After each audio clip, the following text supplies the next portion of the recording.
Hi, in this video, we're going to take a look at how you can change the charging sound on your Samsung Galaxy S21 series.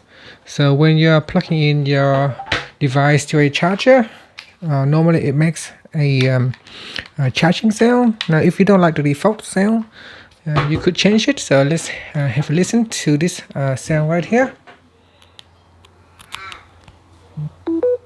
You can hear when I plug it in, it make that toot noise. So here it is again. Okay, so let's see how you can change the sound. First, tap on the home key to go back to your home screen. Then swipe down and tap on the settings icon. Next, go down and tap on sounds and vibration. Then tap on system sound. And in here, select one of the sound that you would like to use. So there are 4 sounds to choose from. You got Galaxy, Calm, Fun, and Retro. Now select one of the sounds, and that's it. Finally, you can tap on the home key to go back to your home screen. Thank you for watching this video. Please subscribe to my channel for more videos.